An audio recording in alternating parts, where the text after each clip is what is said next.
Hello, everybody, and welcome. Welcome to our first online event for 2024 on behalf of the PNG Alumni Women Leadership Network.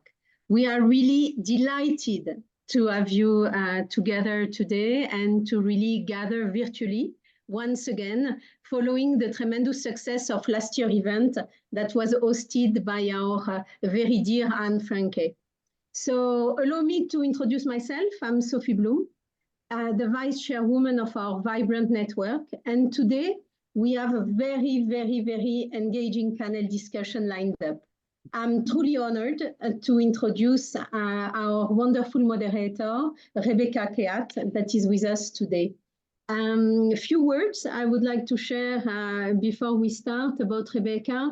Rebecca holds a very special place in my memory as one of the sharpest minds I've ever had the opportunity to collaborate with. We were together in PNG and we worked closely across all kinds of local, regional, and global roles. And this really created, I would say, some phenomenal memory. And we all thought at the network that she would be a wonderful host for today as a very inspiring and accomplished woman. And since it's, the Women Month, we are here all together to benefit from the wisdom and the insights of our phenomenal authors. It's really also great to share some of the inspiring professional journey that we had. And Rebecca is one of those kind. Today, being general manager of ICO Israel, a global strategy and innovation consulting firm, also university lecturer, really obsessed by transmitting and really shaping next generation of leaders. Very, very inspiring. Also combining all this with board membership and executive advisory, leading some of the most inspiring business like Google, like banks, and all of this, you would say that's already not too bad. All of this being a super mom and having 4 amazing boys. I have tremendous, I would say, admiration for my dear friend and for Rebecca. And we couldn't think about someone that could really navigate the thought-provoking insights that will be shared by our authors today in order to, I would say, also help us navigate and get the maximum of those I would say, interviews and this session. So as you feel, I'm really energized and inspired. Very, very happy to see you all here, and huge thank you for making the time. In the audience, we have some alumni, we have some non-alumni. It's a wonderful, really, I would say, vote of confidence that you are all here.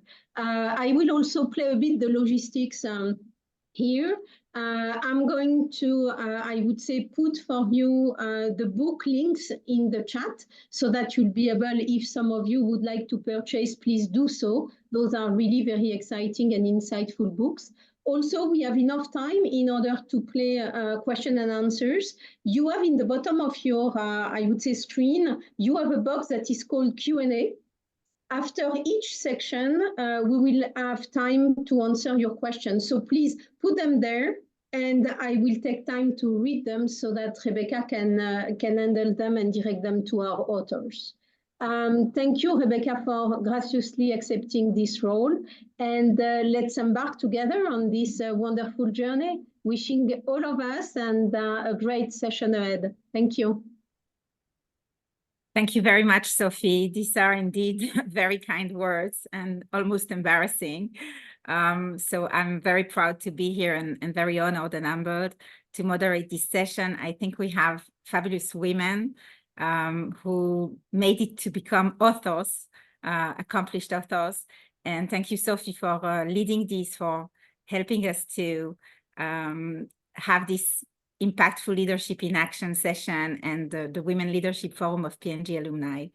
So I would like to start by asking each of you, Dominique, Dalia and Sally, who are with us today, a question about your personal journey. So if you could share with us the narrative of your journey, encompassing your personal background, career trajectory, and significant milestones. So maybe we start with Dominique. Yeah, sure. Good morning, good afternoon, and good evening, everyone. Welcome to this session. I hope it'll be insightful, and I'm sure it'll be good fun. So as you might be able to tell by my accent, I'm French. I was born, though, in Morocco. I've lived in different countries, even prior to joining P&G, in France, in Spain, in Brazil, in Morocco. And then I joined P&G in France, and from there, worked primarily in what has been called MRD or CMK or analytics or insight, whatever time you've worked for P&G, if you did.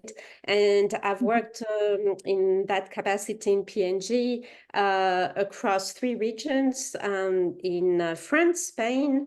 Then I moved to Singapore when the Singapore headquarters was getting created, and then moved back to Europe in Geneva, where I live now, for the last 10, 11 years of my career.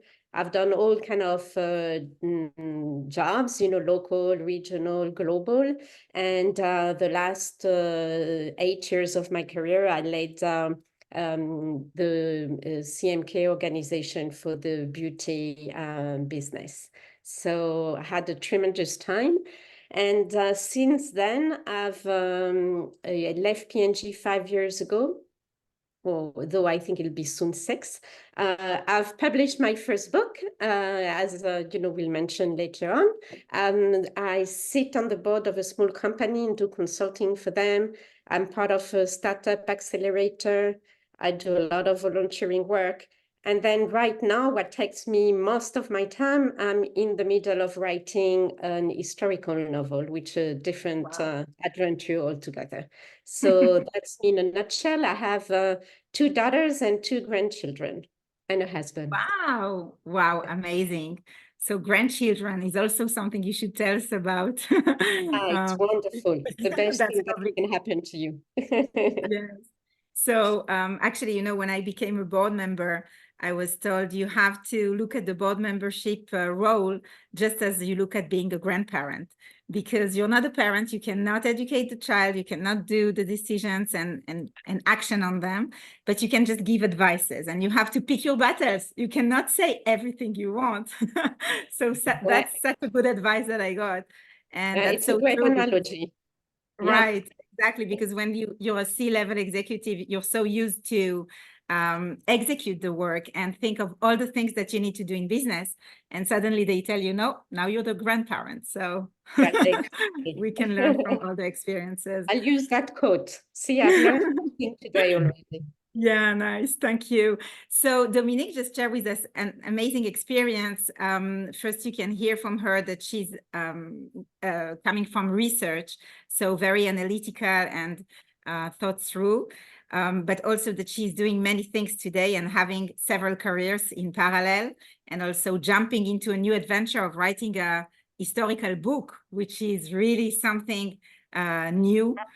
So I think this is really, really inspiring.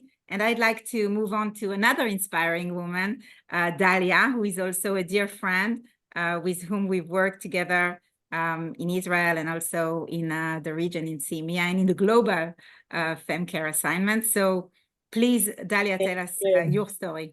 I was kind of so touched when Sophie so kindly presented you. I think I hired her. So was very early on in Rebecca, so I totally agree with everything you said about her. So a little bit about me. So I guess I'll call the title, like the title of my book, Lead Like a Girl. The narrative is, I spent 17 years with Procter & Gamble.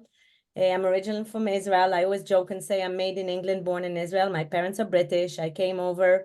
My mom came over pregnant. I studied psychology and business, started with P&G. And I always say P&G was my years of flow, okay? Flow is when you're completely aligned with your purpose, and P&G really enabled me to live my purpose every day, which was about empowering people. So both as a marketing director For Femke, most of the career, baby care, Pampers, etc. Bounty, Geneva, Moscow, Geneva 10 years, Moscow 3 years, Singapore 10 years altogether. So basically, really aligned. I was very blessed both as a marketing director to live my purpose, you know, team builder, campaign, always like a girl and others. And then I took another role.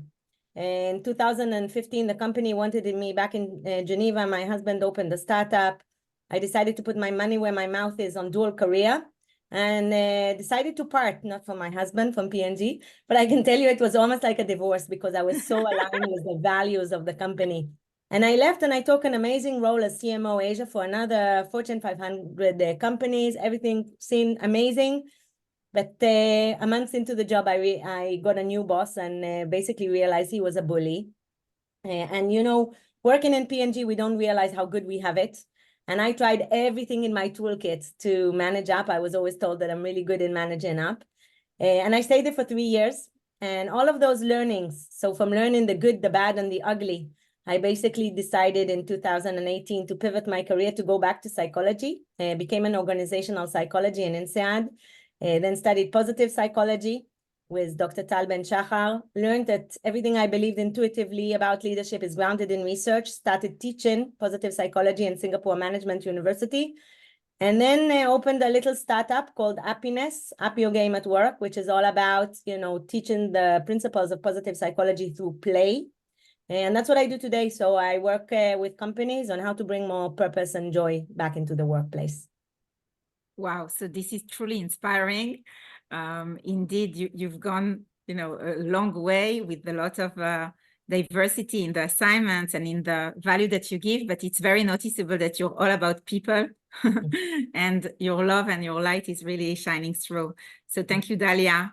Sally, last but not least, so we're talking about light and we're talking about what we can give to other people or maybe to ourselves. And tell us about your journey and where you're coming to. Thank you, Rebecca. I'm Sally Hedke, delighted to be here. I'm in the United States. I'm from the great state of Michigan. And if I look at my life in a nutshell, I really view myself as an adventurer. So that's one of the reasons I love the title of Dominique's book. And often adventures mean things like hobbies and travel and that kind of thing. But I've had my share of career adventures as well. First of all, I'm an engineer and my career has been in manufacturing. It began in 1981 as a woman engineer in manufacturing for P&G, and those were the early days of women taking the reins on the factory floor. It was a big challenge, and I loved it so much I stayed for 25 years. I worked in 4 plants, the Sheboygan plant, Chicago, Ivorydale, and the Green Bay plant, as well as on sales teams for Giant and Safeway grocery chains. And my focus at P&G was working on manufacturing leadership for brands like Pampers, Bounce, and Charmin, and rallying teams around the never-ending challenges that the latest product initiatives brought in that rocked our world. I really loved that feeling of working with teams to make things happen. My 25-year career at P&G has been a big part of my life, but I can now say that my most meaningful adventures have happened since I retired. For most of my life, those adventures have been focused outward, as I described, but now they're really focused within. I work as an intuitive, and I'm an author now, and my book has to do with the topic of being infinite. And I've been working on what I understand to be a very fascinating process on how we become infinite in the here and now. And so in addition to being an author, I work with clients on helping them work through issues that are stymieing them in their own life, whether it's relationships, health and well-being issues, or being stuck in their life in some way. And it's been a real privilege and a real blast to work on such a fascinating topic. So thanks for allowing me to be here and to share. Thank you, Sally. So I think for those of you who are in the audience, you can see that we have gathered here 3 phenomenal women with different career paths, one psychologist, one research, and one engineer. And I think that this this is what it makes the magic, that we can have several careers, and we can have also a message to convey to the world that we do throughout different roles that we have, but no matter where we are, we can really do it. So that brings me to your books. The idea of crafting a book is a major decision, I guess. And how did the notion to pen a book come to fruition for you? Could you elaborate on the decision-making process behind embarking on this endeavor? And moreover, how did you navigate through the writing process, right? Did you encounter the daunting white page syndrome? And if so, how did you overcome it? And lastly, could you offer any insights or advice for aspiring authors? What are your tips? And what impresses me most is that it's not only that you had the vision in mind of writing a book, but you also made it through to execution. And I think at P&G, we always say a vision without execution is pure hallucinations, right? So you made it to the last page and to the printing of it and publishing, and some of you are publishing already the second edition. So I'd love to hear more about that. But first, for the audience, I'd like to share just a slide showing you really the books. So I hope that you can see them. Can you? So let me just say what are the names, the titles of the book. So we have Be Infinite, Access Your Unimagined Potential, which is by Sally, about yourself, and you'll tell us more about it. Dalia Feldheim with the book Dare to Lead Like a Girl, and Dominique Barral with the book Career and Family, What an Adventure. Okay, so please, let's start. Dalia, can you tell us a bit about this crazy idea of writing a book, and how did you go about it? So I'm not a natural author. Jim Lafferty was my first boss. I remember he kept on saying, Dalia, you know, in order to organize your thoughts, write them down. You want to leave something behind, write it down. But the first time that I actually thought of writing a book, so when I left that more traumatic event, I gave a talk at a women's conference actually called Eve. And in the audience was Dr. Tal Ben-Shahar. For those who don't know, he's kind of Harvard's guru for positive psychology. And we became friends the night before. He's Israeli as well. And he actually surprised me and joined the session. And at the end, you know, I gave the talk, the emotions were raw, you know, there was like a standing ovation, and he came to me and he's like, Dalia, you need to write a book and you need to speak on TED. And I literally remember going, me? I'm any girl next door. And he said, well, that's why it's so relevant. And he, an accomplished author, became kind of a mentor for me for the book writing. And I can tell you, I sat down in March of that year, and in 4 months, the book wrote itself. I still remember living in Singapore, you know, the rain falling, and I just sat and I wrote and I wrote. And I think the biggest tip that I got was a friend just said, just do it. Meaning, you know, I just booked time with myself, and it was usually the morning between 10 and 1, a date with myself, with my nice coffee on my settee, in, you know, with the tropical rain outside, and I just poured my heart out. So for me, it started as, you know, therapy, bringing together the storytelling. You know, I'm a marketeer, so once a marketeer, always a marketeer. But at that stage, I was also studying, you know, positive psychology and organizational psychology. So I love the synergy, you know, learning to combine my stories with the science. And I'm also a coach with practical tips. So I really wanted the book. I remember first time that I submitted it, they were like, is this a memoir or self-help? And like, you know what? It's both. And kind of it took some time, but that's why people, you know, and they still write to me about, that's what they enjoy, because it is a psychology book. You know, there's a whole 30 pages of references, but it comes from a storytelling angle. So for me, the biggest tip was just do it. Then a little bit just on the publishing, I'm a goal-oriented person. So I had in my mind that my TED will reach 1 million views and the book will reach 100,000 sales, okay? That's the TED is a quarter of the way there, okay? I want to touch 1 million hearts. So guys, help me spread the TED and help me spread the mission of the book. And but I think the big thing with the book, we are P&Gers, right, after all, is that I saw the immense impact that it had on people. And I think once I've written it, I was going to self-publish. And then I felt, wow, I want to give this baby the best chance possible. So I said, okay, I'll try with an agent for 6 months. And I found one, actually through a PNG alumni. We can talk about it later on.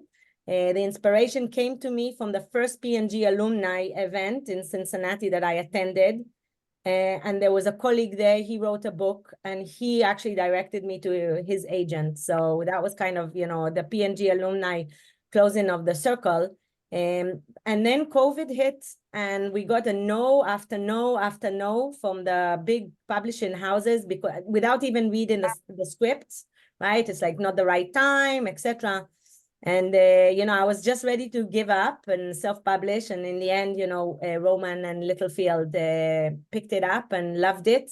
And I have a lot of insights. I did probably every mistake in the book. I am a marketeer, but I thought, I know how to do book marketing. It has, and I didn't take the time to study what it means early enough. So I'm learning as I'm going, but enjoying the ride. So I can share more tips later on, but that's how the idea came across. So I think when you have a message to share, and for me, there was a very strong sense of purpose in transforming the knowledge that I had, the book just wrote itself. So just do it would be my advice. Yeah. So we will hear about your message to the world in the next question, but I hear from you that you had a transformative experience that made you write this book. And I have to reconfort you, because they say that Google had 300 no's before getting their investors. So you had like a few, less than 10. And I guess that's okay. That's a good benchmark to have. Yeah. Thank you, Dalia. So Dominique, please share with us also, how was it to craft a book? How did you go about it? How did you make it really happen from A to Z, and to hold a real book in your hand at the end of the day? So my story is almost the opposite as Dalia's. So I became a mom when I was 25, early in my career. None of my friends had children, and most of them were not even married. So I learned how to be a working mom and manage, dual career, your work, your family, as I went along. And as I become more senior in the organization at P&G, I gave lots of talks, like many people, and had lots of questions on this whole topic of juggling your personal life and your professional life. And I realized there were a number of challenges that people were facing around the world.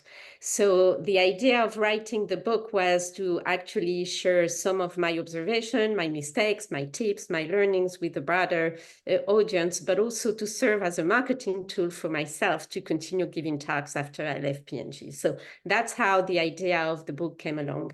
And I'm an organized person, so I wrote my outline. I had some of my ideas. I hired a coach, which was fantastic, who gave me input, but also kept me on track. So I met with her every month.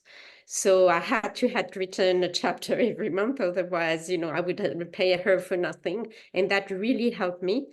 And now, as I'm writing this novel, which is much more complicated than writing something you've lived through, I've actually asked one of my daughters to be my accountability partner. So every week on Sunday, she asks me, how many words have you written this week? And it's really working for me, because now I need to answer to her. So some small tips to really keep you on track, and it can be having a coach, but something as simple as having someone, holding you accountable for it. So, and then because the book is all organized around challenges, but for each I tell anecdotes of things that happened to me, research that I've done, things that I've learned from others, but a big part of it is my life.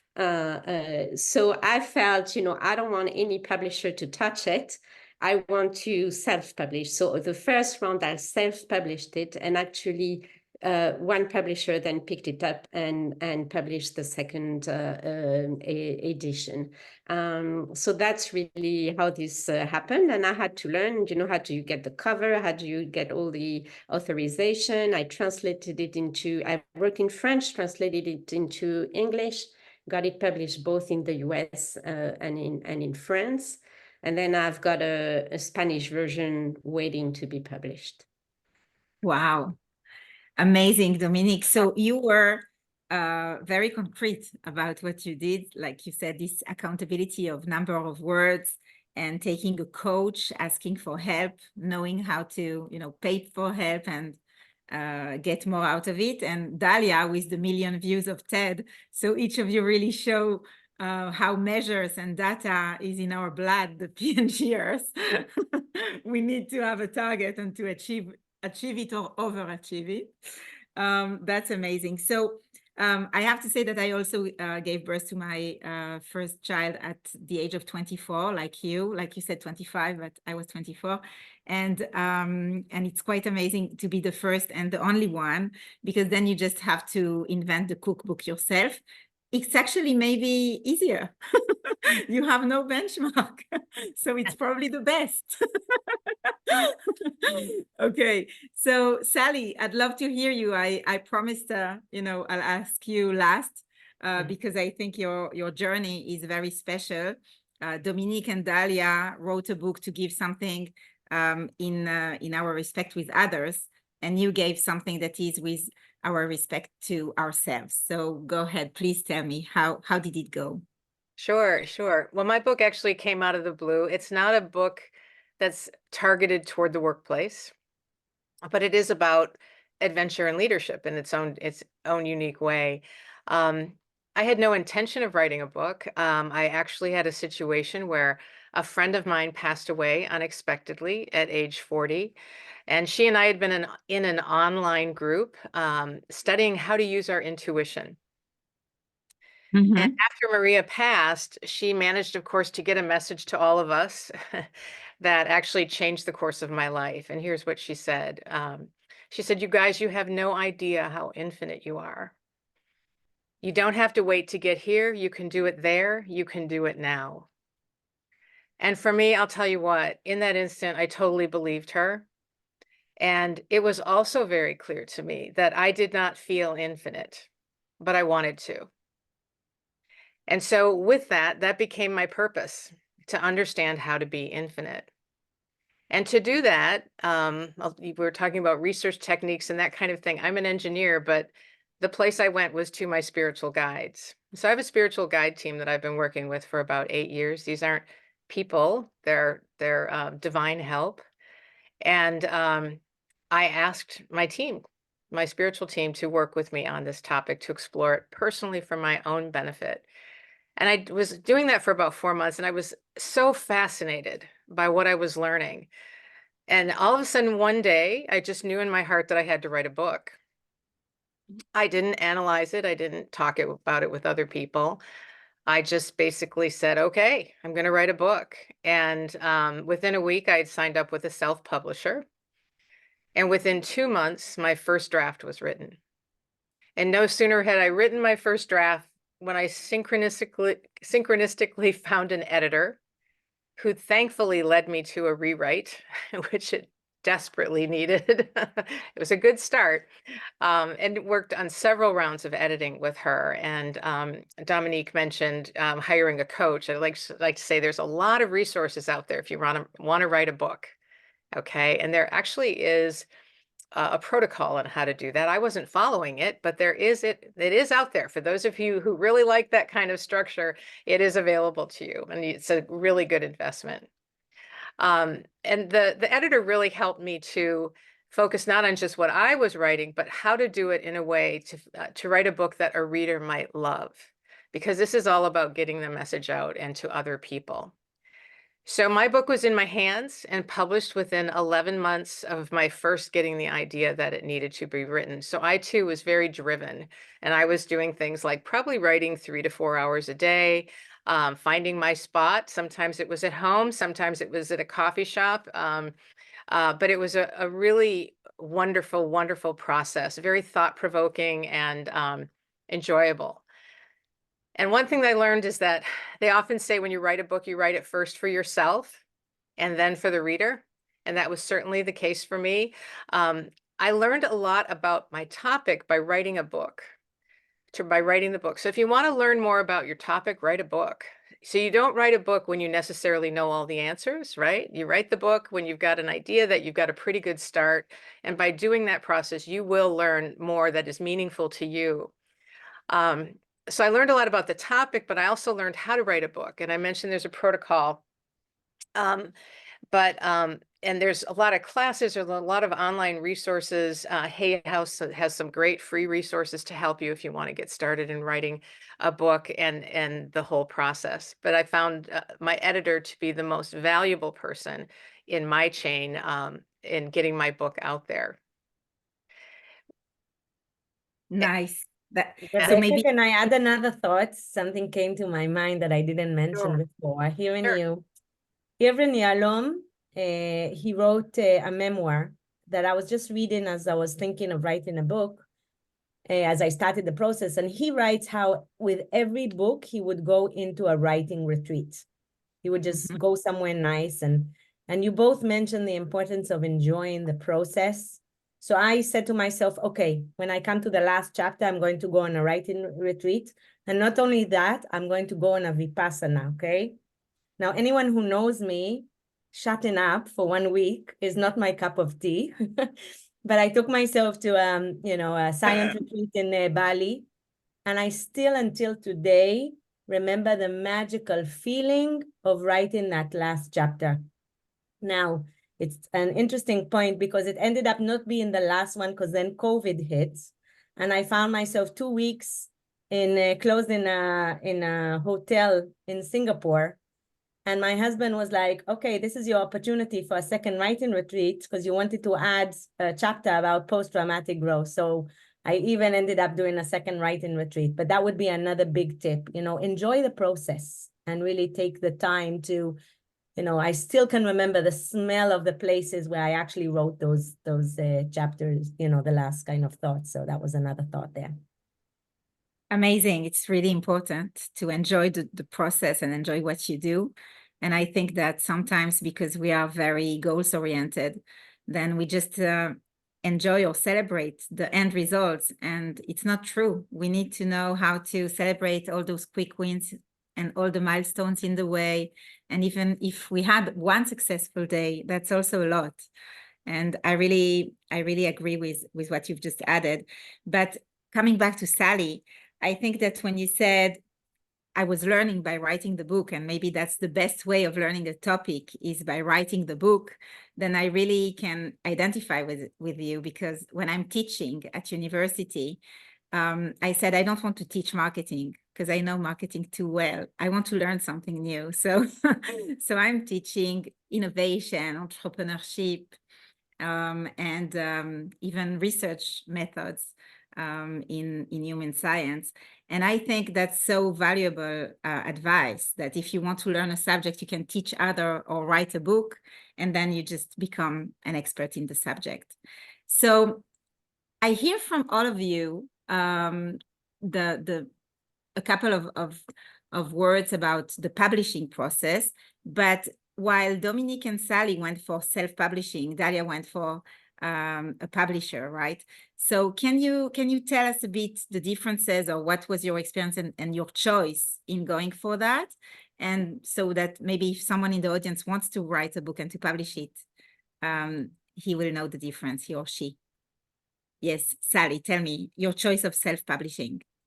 My choice of self-publishing was actually the quickest road to getting it published. Okay. Because I determined the timing. So maybe it's the control freak in me, I don't know. But for me, it just seemed like a very natural fit for me. There's an amazing book written by Kelly Notaris called The Book You Were Born to Write. And she explores both avenues, self-publishing as well as traditional publishing. And so if you're like if you're trying to weigh the pros and cons, I would really highly recommend that book. But for me, it was just the most expeditious way to go, and it just felt right. Great. Thank you, Sally. Dalia, about the publishing house. It's actually, if you promise not to repeat it, if I had to do it again, I would self-publish, okay? Really? But I will tell you the decision criteria. So first of all, I found actually the agent. So to go the publishing route, you need to first find an agent, okay? Which is usually very tedious. For me, I found that agent relatively fast, but she kept kind of kicking me, this is great, but, it's written in British English and not American English. Every time she had something, and that became an interesting challenge for me because her feedback was actually interesting. And so it started like as a process, let me improve it until she kind of buys it. So that was kind of one thing. I think the main thing going publishing is kind of for the external, validation, maybe the distribution as well. But the false thing about going with publishing, I kept on saying, I don't really understand book marketing. So going publishing, they will take care of it. And that's the biggest mistake. Whether you go publishing or whether you go self-publishing, you need to master book marketing. There's a whole science there that I'm kind of learning through the mistakes that I'm making. And the other thing that I would say is COVID changed the game a little bit, where now Amazon is almost 50% of sales book. Okay, book sales, Wow. sorry. So, and to really master Amazon, it's better to actually be a self-publisher. Wow. So that's why, my publisher loves me and supports me. So I'm not kind of, I'm staying with them and kind of learning with them. But there is, really weigh the pros and cons. And I think if you want, in any case, if you're writing a book, don't think, that I'll just do the work and someone else will sell it. No, sadly, it's not true. So take the time to study, the book marketing, because no one sells your ideas as much as you do. So, that would be my big advice for you. Thanks. Thank you, Dalia. And also you need the resilience to have the no's. Yes. I learned 10,000 ways of what not to do. Yeah. Dominique, do you have So one? I actually ended up doing both. So Wow. as Sally said, when you self-publish, you control everything. You control your content, your title, your cover, everything. The book is yours. You're on your own. You're your publisher. So that was what I found attractive to start with, together with the timing, because if you go with a publisher, you might be slotted in their, IMP, as we would say in P&G, and they would say, well, you slot is in a year and a half eventually. So that's what made me choose self-publishing. I think the big advantage a publisher gives you, and really depends market for market, and definitely I think in the US you need an agent, etc., is the fact that you more easily get physical distribution. So in markets where people still buy a lot of books in library, physical distribution, etc., that's what the publisher gives you. And the last thing I would say is it's if you thought that selling diapers and selling shampoo is hard work, I can tell you selling a book is very hard work. I'm quite admirative of Dalia, who wants to reach 100,000 copies. I think that's a bestseller. That's a very big goal. So the only caveat I will give is don't value each and every book you sell, because it's not that easy and you need to be super active to be able to sell books. But right now, in a lot of, majority of the books I've sold, I think I've sold through Amazon, and that, makes it easier in some ways. But it's hard work. Thank you. So I think it's a strong saying also to acknowledge every book that you sell, because actually you're influencing at least one person, right? It's not only the person who reads it, but it's also the circulation we all know in media, right? So that's amazing because you're touching lives of people. I want to let Sophie maybe open it up for questions. Thank you. Thank you very much to all of you. We have two questions. First one, greetings from Morocco. So welcome, Morocco. Delighted to have you join. What the most surprising thing you learned while writing your books?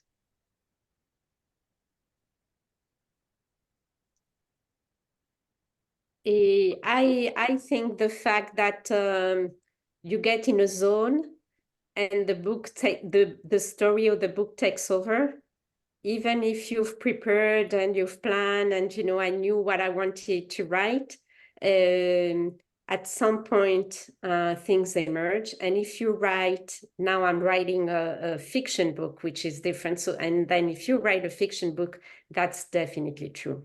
Some characters have emerged that I wasn't planning for them to be there, etc. That's truly fascinating. It's very interesting. But I'm still sane, huh? I reassure everyone. But it's quite interesting. Wonderful, thank you.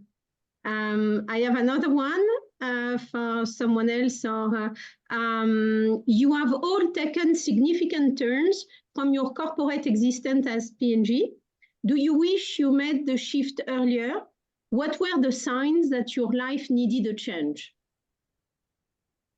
For me, I can happy to share, as I mentioned, I loved P&G. We'll talk about it a little bit in a bit. It was a huge influence, seeing the good, the bad, and the ugly, where P&G kind of represented the good in many aspects.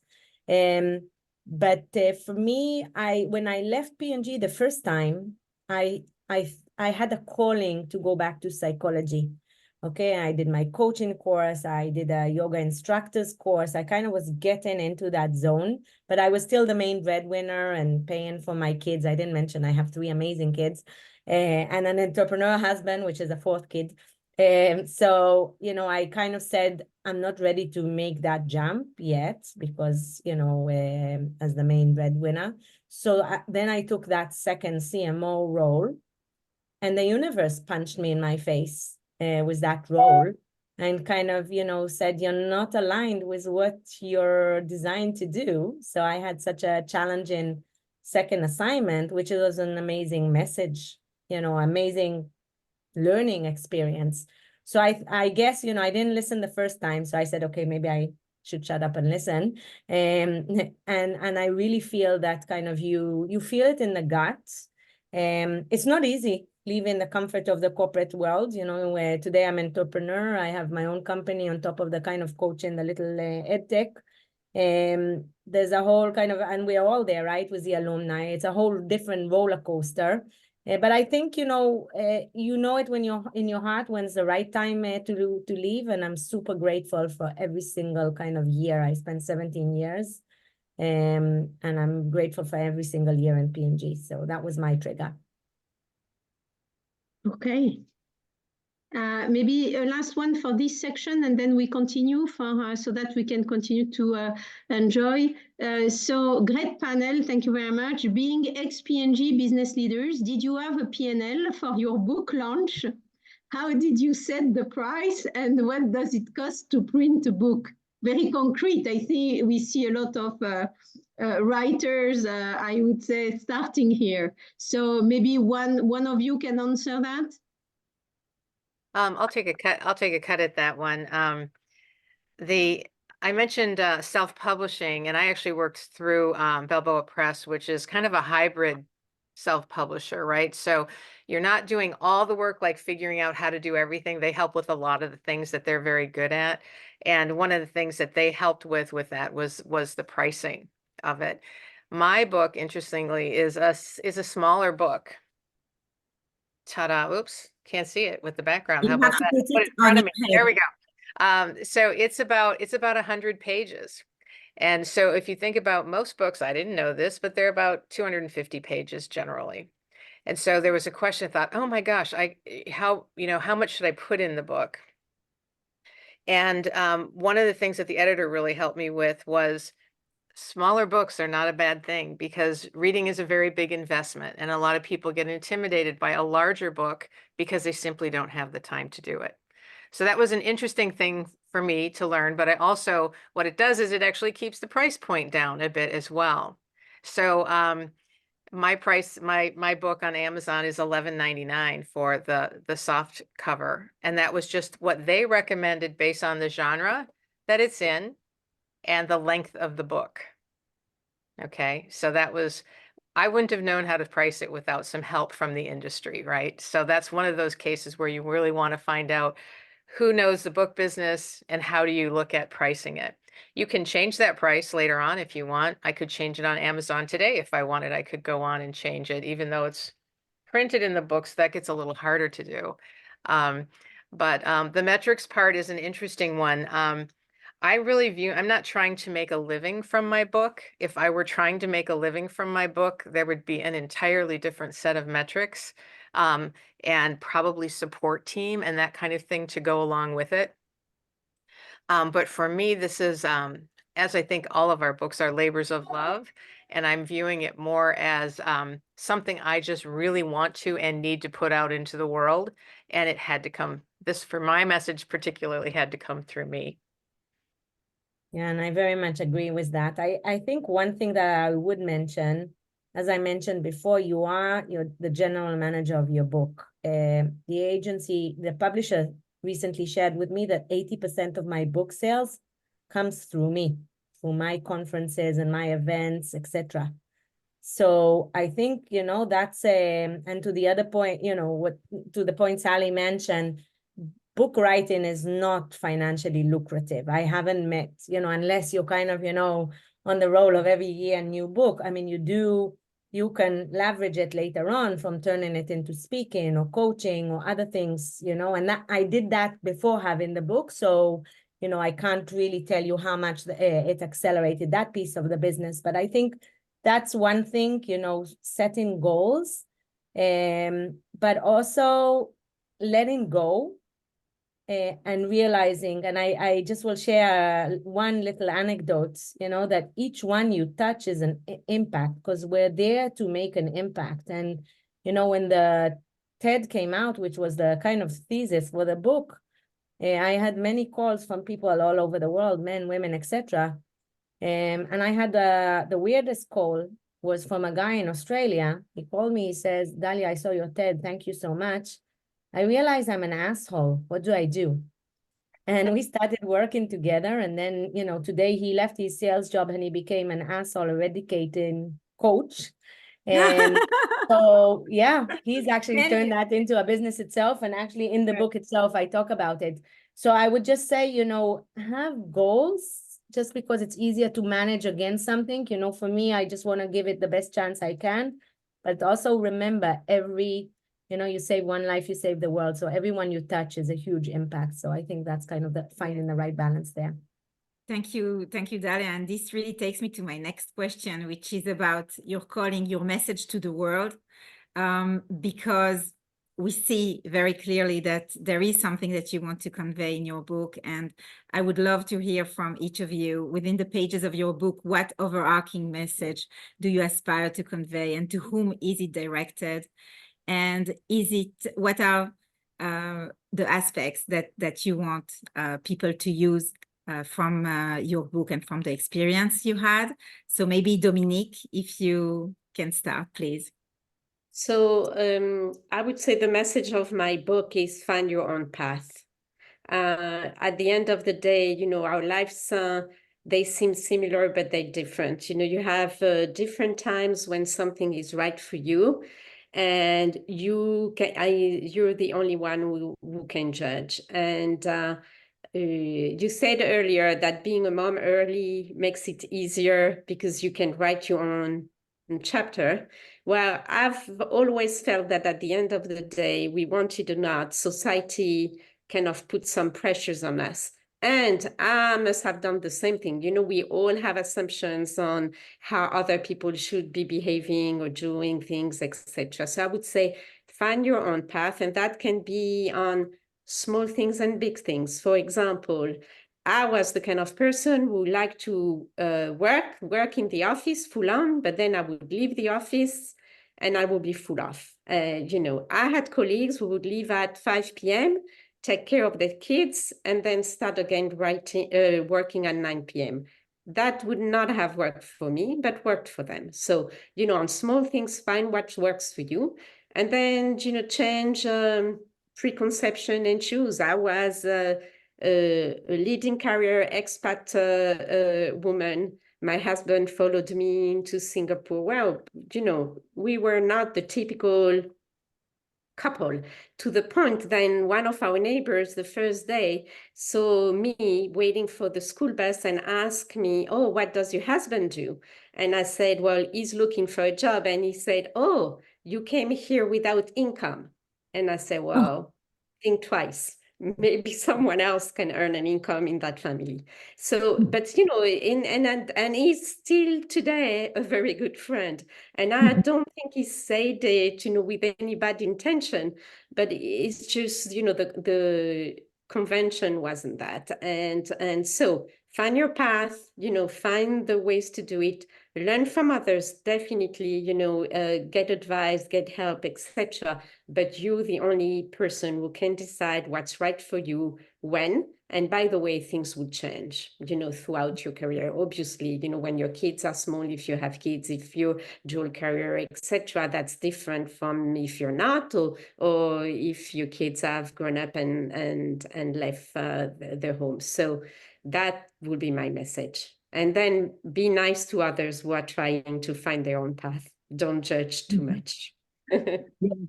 So I think I would recommend your book to all the people here because of the down-to-earth and very humoristic way of looking at the things. And I hear you when you say, so you came without an income because your husband is looking for a job. Then I have also such a similar story. My son was coming back one day in a taxi, and we live in a very nice neighborhood. So, so the taxi driver told him, "What is your dad doing that you live here?" And he said, "It's my mom. She's leading Google in Israel." That's the preconception of people and the prejudice about women leader. I think we have a lot still to do for diversity and equality and management positions for women and girls all around the world. And I hope to do it also with this P&G alumni. We will share with you the strategy renewal just at the end of this panel. And I think this is one of the things that will change, and no one will ever tell our children, so it's your dad. We will change the balance. Okay, Sally, please, can you share with us, what is your message to the world? You started by talking about being infinite and how this was a journey for you, and that you don't have to wait to be on the other side, right? So tell us about that. Right. Yeah, so my message is that we all have available to us in this human experience the capability of being infinite. I have a beautiful working definition of what being infinite is in my book. But practically, it comes down to a couple things, and that is experiencing the difficulties that life throws at us. In the book, I call them life's misfortunes, and recognizing that that's really tempering us to eventually have the capability of being infinite. And underlying the concept of the whole thing is an idea called the spiritual milestone. And this is a concept you won't find anywhere else. It's not like my take on the spiritual milestone. As far as I know, it's a different idea than you'll find elsewhere. But I want you to think of that as the drumbeat in the background of your life. Okay, it's like a life theme of sorts, and it's not an easy life theme. So spiritual milestones are tough, but we all have one. For me, it was yearning, which is a prolonged, unfilled desire or need. And despite all the self-help book and personal development that I've done over the years, and it's been a lot, I did not recognize this as a theme in my life until I got kind of taken there with the help of my guides. And as I work with others, I find that they too are initially surprised by their spiritual milestone, but then settle into seeing how this pattern has been playing out in their lives. And so the book tells you how to identify your spiritual milestone, which is powerful because understanding it gives you the power to make progress to complete it. And you might say, I don't have one more time to put one more thing on my to-do list. Thank you very much. So completing the spiritual milestone is not going on there. But I do tell you that most people, there's only about 2% of people that actually complete their spiritual milestone. For the competitive among us, and I know you're out there, is, you know, that may be one reason to do it. But there's some really great benefits to completing your spiritual milestone. Things like alleviating suffering, making joyful progress towards self-love, inspiring creativity, and venturing toward the divine. And who doesn't want at least one of those? So I think my book is a really relatable book with lots of stories that actually came from P&G, although I don't identify P&G as the source of where they come from. And it can really help you transform. And it helps you develop as a human being and a spiritual being, all while keeping your feet on the ground and your aspirations toward your unimagined potential. So that's really what this is looking for. So when someone asks, could you have written the book early? I don't really think I could have, because I think it was really a lot of those life experiences kind of building up and kind of driving me towards some conclusions and some insights that I wouldn't have been able to have otherwise. Okay, that's beautiful. I think this is a real message of hope for all of us, and of, you know, this, like the soul has no age, right? It's infinite, and you can be young, you can be old. And I always say, you know, that's why I have friends that are 20 years old and friends that are 80. And maybe they are even here in the audience. And it's because we are infinite, and it's such a nice connection. I think having a milestone in my to-do list that is intangible, like spiritual milestone, is probably the most difficult part. So Sally, how do you know that you made it to your milestone, that you have reached your spiritual target, maybe the self-love? Mm-hmm. Well, first of all, you feel it differently, right? You can see yourself thinking differently and acting differently in situations where you have a lot of experience knowing, well, this is how I typically would have responded, but I'm not feeling that anymore. I'm able to look at it from a different perspective. So the energy method that I developed and that I work with clients is actually called attracting joy. And for me, that ultimate measure is joy in my life. And was actually finishing the spiritual milestone. I actually offered to my the people who read the book and want to contact me to say, gee, based on, you know, the worksheet and how you told me to figure out my spiritual milestone, I think it's this. There's 12 different spiritual milestones. I think it's this one. Can you confirm it? I'll work with readers to say, yep, that's yours. Because sometimes people say, I think it could be either one of these 2 or 3. I can help them with that. And then I can actually help them using my intuition and working with my guides on what % of the way along that spiritual milestone completion are you right now. And what's interesting is actually knowing your spiritual milestone helps you move along it much more quickly. It's that insight and perspective that helps. Amazing. So it's about listening to yourself and not being outside oriented with external confirmation. Thank you, Sally. So Dalia, I would love to hear, is writing this book was a manifestation of your true calling? So, I mean, the book is called Lead Like a Girl. It's, of course, a provocation. It has nothing to do about women versus men. It's, first of all, homage to the Always Like a Girl campaign that I was lucky to be part of the team developing. But it's really about wake-up call for all leaders to connect to the historically considered feminine traits. I mean, Paul Polman, who we all know, who also wrote a recommendation of the book, he once, you know, said, instead of trying to fix women, let's learn from them. And as I started diving into it, I saw that those soft skills, you know, that we used to consider weaker in some way, are actually what is more important in the 21st century. So actually research shows empathy, intuition, teamwork, especially in the VUCA world that we work. So Lead Like a Girl is a provocation for all leaders to connect to their more feminine energy. And specifically what that means, I call it 5P, coming from marketing, easy for all of us to remember. But for me in this book, it's all around purpose. And we talked that a little bit.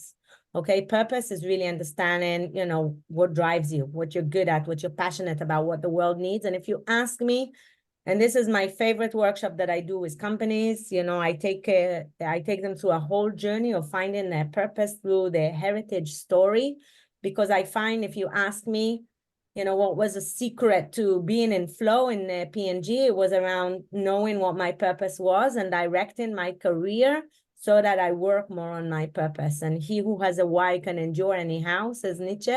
So that's really kind of the basis to all the basis for all the other P's. The second is around perseverance, and it's all about the mental strengths, right? It's about having a growth mindset. It's about how do you turn failure? How do you kind of turn these no's that you receive into milestones of growth? And it's really about kind of learning what is your limiting beliefs? What would you do if you weren't afraid? You know, the third P is around the physical energy, because we know today is not about managing time, it's about managing energy. When I left P&G, I actually became a yoga teacher. Why? Well, one, I'm hyperactive. So for me, yoga was about grounding, but it's also, you know, I learned about the importance of the mind-body connection. And I can tell you it has all these, you know, it's been a lifesaver. All those strategies that I applied in the book have been pretty life-saving in you know, in tough situations like we're experiencing now, like COVID, etc. The fourth P is the most important one. And we in P&G really got it right, which was around people, right? We really kind of, you know, they keep talking about it, but really connecting with each other as human being, getting to know your employees, you know, whole being. And then the fifth P is my magic sauce, which is around positivity. You know, my bully boss used to call me Miss Kumbaya, right? As a negative derogatory nickname. And when I studied positive psychology, I learned that, you know, being positive, and Rebecca, you would appreciate that because you have that positivity kind of infection as well. But being positive is good for business. Okay, it creates an upward spiral of positivity. And positivity is something that it's not about being happy all the time, right? It's being emotionally, something I call in the book, being emotionally brave, you know, recognizing that who doesn't have negative emotions, only psychopath or dead people, right? So if you're sad, that's great news. And, you know, and it's about giving ourselves the permission to be human, but then being confident enough to share your emotions in a way that is conducive to business. So that's kind of a little bit what the book is about. And I do feel that, you know, sharing those thoughts, the idea is that we know from data that what happened to me personally with the second experience is way too prevalent in the business world. In fact, you know, the numbers are 77% of employees are unhappy, 20% are so unhappy they're toxic, right? We're in the midst of a major leadership crisis. And in the midst of this crisis, these feminine soft skills are critical. So I see through the research and through my own work, we can teach ourselves to be happier and more resilient. So that's kind of my life mission with the book, with the work, you know, bringing back purpose and joy into the workplace. And I'll just finish with a little anecdote story that led me to that. When I was doing my Find Your Why as in the university in Singapore Management University, I was a wacky professor. I took them to the botanical garden. We did this workshop. And at the end, one of my students raised his hand and he's like, Prof, they're very hierarchical. I love it. He was like, thank you so much. I now know what my purpose is. And then he added, but I know I need to be a corporate slave for a few years and then I'll do what I love. And that little kid, you know, made me, because people ask, how did you decide, right? I decided to pivot my career and really create that as my purpose, working with individuals and companies to bring back purpose and joy, because I know it doesn't have to be that way. So that's kind of the journey. Thank you, Dalia. I think that one of the most important things that you find is that energy is contagious. And it's not only me that is positive here in this panel. I think all the women in this panel today are very positive, and that's why we can also give to the others, because we believe in abundance mentality. So, Sophie, do we have any question from the audience? We have a lot of comments. A lot of positive energy. We have a phenomenal audience. Everybody is thanking you, is fascinated by the quality of the discussion. So tremendous thanks to already, I mean, all these insights. I had a question if you would agree that you are contacted for some further, I would say, advice or things like that. I answered on your behalf, yes. So if you are contacted, it's on me, then says this lady was completely out of her mind. Voila, so that's a little bit the vibes that we have. Also, I would say people are really responding extremely positively to all what you are discussing now. Sophia, Thank you. I So see here actually, sorry, Rebecca, if I may, because there's a thought that came. Deborah was asking, is there an organizational process to start writing a book? And, Sally talked a little bit about the, I'm not a very disciplined person, okay? So, but even I follow the process. And for me, what worked was writing an article. My book started with an article. You can still look in my LinkedIn. It's called Brave to Lead Like a Girl. And it was writing the core thesis that I want the book to be about and put in bullet points. And I remember, I think there were 7 in that original document, or maybe 10, sorry, there were 10. So 10 kind of bullet points for your main idea. And, that article helped me really sense. I mean, one thing, for example, was lead like a girl. Would it be a turn off for men, right? Because the book is, more for men even than for women. But, and I put it out there. And this article, more than 50% from the respondents were actually men commenting. So I knew, okay, it actually triggers them to read it. And then each of those bullet points became a chapter. So that was my way of kind of organizing the process. I don't know if it's helpful, but that was just one thought on the question here. great. And if anyone wants to write a novel, I'm happy to take it offline, but I've just gone through, a process to prepare for that because that's slightly different. Yeah. You probably need to do a lot of research, right? If it's an historical. Well, in my case, on top of that, yes. But also, I think there are some very good processes and advice on how to think through your characters, your drama, your scenes, etc. So I'm happy to engage with anyone who wants to write a novel. Thank you, Dominique. So I'm going to ask our last question because we are coming to the end of this panel discussion that was really fascinating for me and I hope for all of you. What had, reflecting on your tenure at Procter & Gamble, what valuable lessons, experiences, and relationships did you glean that contributed to the genesis of your book? So how did your professional journey within P&G shape your path towards becoming an author? So maybe we can start with Sally. Sure. One of the things I really appreciated about being in P&G was the level of professional and personal development that was encouraged ongoing. And that really led me to believing that that's an important thing in life. And a lot of the examples that I use in the book were related to times where I had that experience to learn from others and learn about models of how to improve, how to get more out of life, how to be happier. And so that kind of ongoing learning and always keep learning message is part of what drove me to do this and looking forward from beyond the career, because a lot of times when people get into the retirement phase, they think they're kind of like in the relaxing phase. And I can tell you that is not necessarily the path you need to take, nor the one I would recommend. There's a lot of personal development and growth that happens outside of the corporate structure. And there's a lot of great books out there to help you with that, depending on in what direction you would like to go. Okay, great, thank you. And I hear that you also give a lot of examples in your book from your P&G experience. So that's the basis of all, I guess. Dalia, do you want to share with us how P&G impacted the message that you wanted to convey or the book?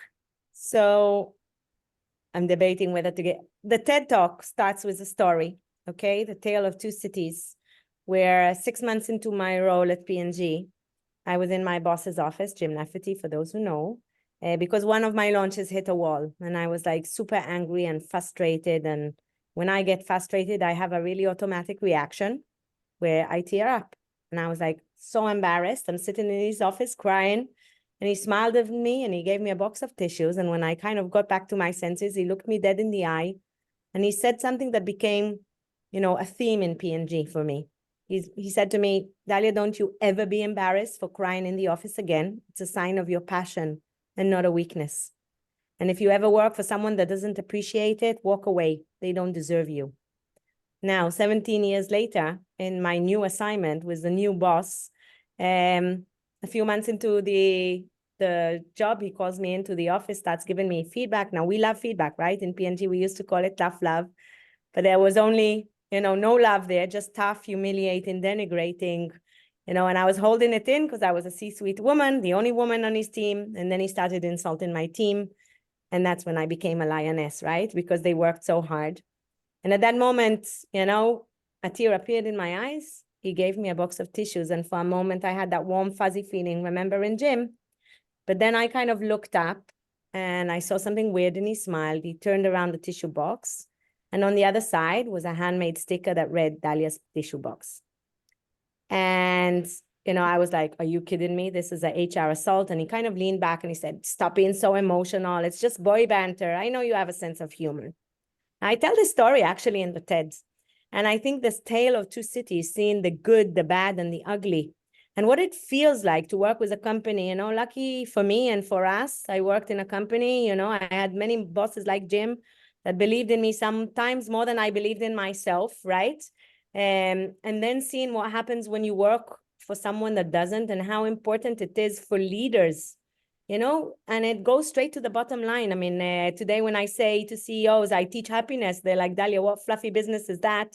And I'm like, dude, that's almost $9 trillion globally, the cost of being unhappy at work. So I think that in that way, P&G, I mean, of course I had challenging bosses as well, but I think inherently, right, if you weren't, top rated in building the business and building the organization, you would not get promoted. Overall, that worked, kind of. But as a culture, I think there's a lot that the world can learn from P&G on how we treat people, okay? And how we also put the right people in the right seats in the bus, which is a phrase that kind of means everyone has a gift, everyone. And strength-based leadership was something that I learned in P&G, and understanding what you're good at, right? And ensuring that you work on something that you're good at and you love, because then you will deliver. So I think this whole people development, and it started, Jim and I created a course on people development, which actually became the base to what I do with companies today. And I'm sad to report that even the biggest companies today do not invest as much as we used to invest in building the people, right? And in this notion of take care of your people and the business takes care of itself. So that's kind of my mission today, to humanize the workplace through those feminine leadership traits. So P&G had a huge influence that way. Thank you. Thank you so much for your passionate leadership back then and today. Dominique, please share with us, what was the impact of P&G on your book? Well, I've worked for P&G more than 30 years, so I'm going to assume that P&G has shaped me in many, many forms that I don't even realize. But the first thing I would say is I've always liked writing, so my intuition was to just go ahead and start writing. And then I remember a little bit similar to what Sally just said about skills building. And I thought, well, we teach so many things. If you can teach leadership, if you can teach people management, etc., most probably there are skills about writing and writing a book. So, and I actually registered to writing workshops. So really this notion to go and step back and say, hold a little bit and learn. And that's been extremely helpful to me. And until today, I get together with my colleagues from my writing workshops. So first is this notion of invest in your skills, and then definitely getting organized. And then throughout the process, I think P&G people will learn to solve any problem, even if you're thrown into an industry and a field you don't know anything about. You will go and figure it out, and more importantly, enjoy the process of finding, and creating a book is like creating a product. If you need to start from scratch, how the hell do you go about that? And that definitely, I think, are some of the skills that I've learned from P&G, above and beyond the fact that, my book doesn't talk about work. It talks about how work impacts your personal life, But obviously, all the decisions I had to take professionally were all linked to P&G. So obviously, you know, there are lots of anecdotes linked to me working at P&G throughout the book, though it doesn't talk about the P&G per se and the work per se. So yes, lots. And then I have several colleagues from P&G who've published books and, you know, could give me tips on self-publishing, you know, who to contact, which companies, etc. So the P&G network is unbelievable. I think you can ask yourself any question and you would find a P&G person who can help you with that question. I'm absolutely convinced, even if you don't know the person directly, you know, a friend of a friend from P&G will help you connect with someone who can provide, you know, guidance and perspective on any topic. This was one for me. Thank you, Dominique. That's so true. I think we all identify with this. And I love this notion of lifelong learning. You know, it's called today LLL, and it's very fashionable, but we are actually lifelong learners. And I had the same feeling like you when you started to learn how to write a book. And I thought, I need to learn how to something about engineering and AI. And I started a PhD at my I think I was 43, like I'm 45 now. So it's quite old to start a new challenge, but I think that's also what P&G teaches you, that you're a lifelong learner and you need to advance and be relevant all the time. And I talked with Sophie and she's also using Copilot like religiously. And I really think that we are kind of reinventing ourselves, and that's really beautiful. So that's the end of the panel. Maybe we have a couple of questions from the audience. And Sophie, please share with us. Yes, so we continue to have a lot of thank you. So well done. We have one now, just so inspirational session. Loved you called out positivity as a superpower. So wonderful. Thank you very much for your input. We have a question related to overall mindset and behavior. Can you suggest any ideas on growing your business network, internal and external, to an organization? This seems to be a challenge based on personal situation, family, commitment, and after COVID. Thank you very much. In the context of a little bit fighting old boys club mindset.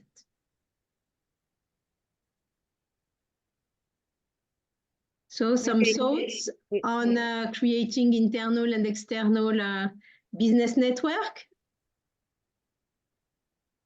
I was just going to share that, you know, less in the context of the boys club per se, but, you know, one thing that as a young mom, I joined the Women's Network for the first time in Geneva.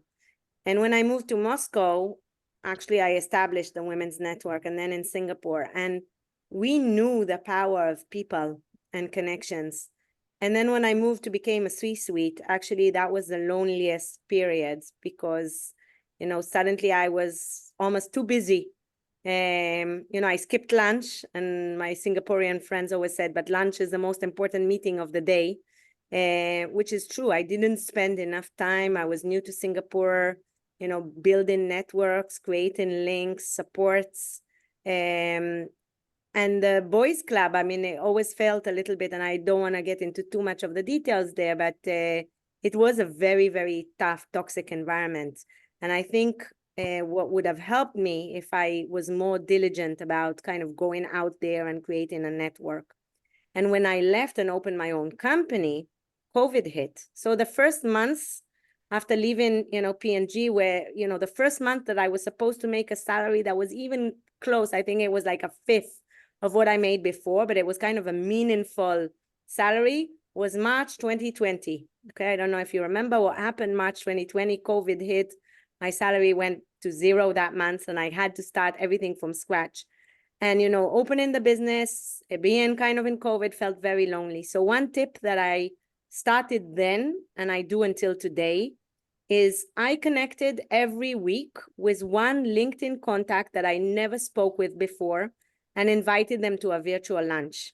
And, you know, at that time, it wasn't, you know, we were allowed to walk. I would kind of walk with my earphones and connect with someone. And the amount of connections and ideas, and, you know, I joined a whole movement of human first in the workplace that influenced the book and some other things. So I think never underestimate. I mean, the key to success is role models and networks. So never underestimate the value of just reaching out there and saying, hey, want to have a virtual walk or a virtual coffee. So that would be my thought on that one.